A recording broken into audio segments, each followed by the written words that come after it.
Welcome viewers. Kumari special சேனலுக்கு உங்களை அன்புடன் வரவேற்கிறோம். இன்னைக்கு சுவையான கருவாட்டு குழம்பு எப்படி பண்ணலாம் அப்படிங்கிறத புஷ்பா அம்மா சொல்லுவாங்க. வாங்க வீடியோக்குள்ள போகலாம். வணக்கம். கருவாட்டு குழம்பு செய்ய தேவையான பொருட்கள்: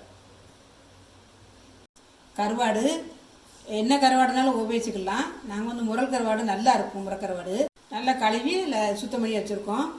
அரை முறி தேங்காய், ஒரு கத்திரிக்காய், ஒரு உருளைக்கிழங்கு, ஒரு தக்காளி, அரை முருங்கைக்காய், 6 வெங்காயம், ஒரு மிளகாய், கொஞ்சம் கருவேப்பிலை, எலுமிச்சை அளவுக்கு புளி, தேவையான தண்ணி.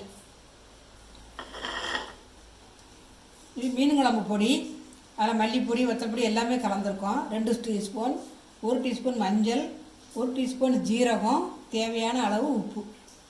இனி வாங்க கருவாட்டு குழம்பு எப்படி செய்யலான்னு பார்க்கலாம். ஃபஸ்ட்டு குழம்பு ரெடி பண்ணதுக்கு புளியை ஃபஸ்ட்டு கரைச்சி வச்சுக்கலாம்.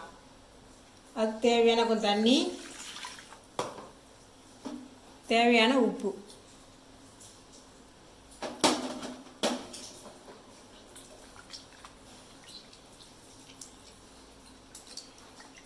புளி கரைச்ச தண்ணி, இந்த கொட்டையெல்லாம் நீக்கிட்டு ஒரு பாத்திரத்தில் இப்படி எடுத்து வச்சுக்கிடுங்க.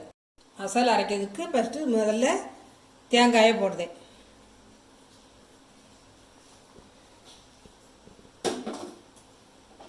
இப்போ எடுத்து வச்சுருக்க மசாலா எல்லாமே ஒன்றா போட்டு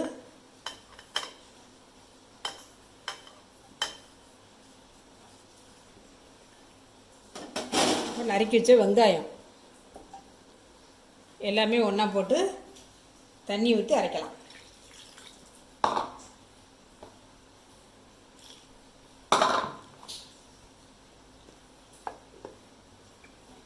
நல்லா பட்டு போல அரைச்சி எடுக்கணும்.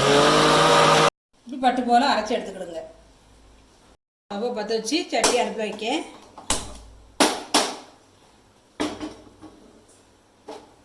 குழம்ப கூட்டி வைக்கலாம்.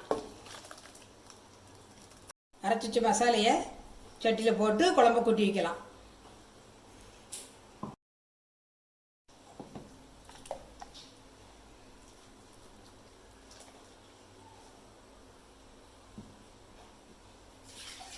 கூடவே புளி தண்ணியை விட்டு நல்லா கரைச்சிக்கிட்டு அப்புறம் காய்கள்லாம் அள்ளி போட்டு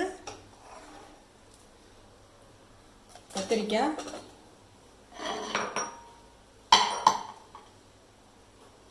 உருளைக்கிழங்கு, தக்காளி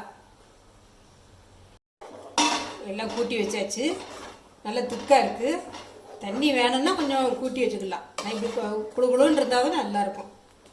காயெல்லாம் ஃபஸ்ட்டு போட்டு நல்லா கொதிக்கிட்டு கொஞ்சம் பாதி வெந்த பிறகு சின்ன கருவாடாக இருக்கிறதுனால கொதிச்ச பிறகு போட்டுக்கலாம். கருவாடு மூடி வச்சு கொதிக்க விடலாம். 10 நிமிஷம் வேகட்டும். காயெல்லாம் வேகட்டும்.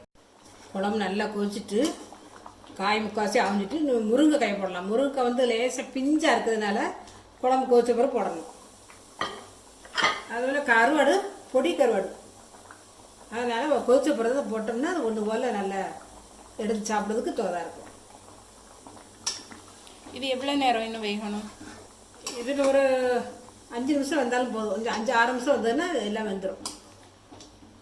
கருவாடு முருங்கைக்காய் வேகுத அளவுக்கு ஒரு 7 நிமிஷம் வேக விடுவோம். மூடி வைக்க காயும் கருவாடும் போட்டு எல்லாம் வெந்துட்டு இனி 2 கருவேப்பிலையை போட்டு லேசாக அப்படியே கிண்டி விட்டு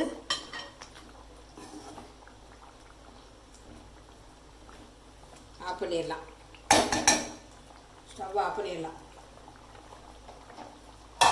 சுவையான கருவாட்டு குழம்பு ரெடி. நீங்களும் வீட்டில் ட்ரை பண்ணி பார்த்துட்டு எப்படி இருக்குன்னு சொல்லுங்கள். வணக்கம். இந்த வீடியோ உங்களுக்கு பிடிச்சிருந்ததுன்னா லைக் பண்ணுங்க, ஷேர் பண்ணுங்க, சப்ஸ்கிரைப் பண்ணுங்க. மறக்காம பக்கத்தில் இருக்கிற பெல் பட்டனை ப்ரெஸ் பண்ணுங்க. தேங்க்யூ ஃபார் வாட்சிங்.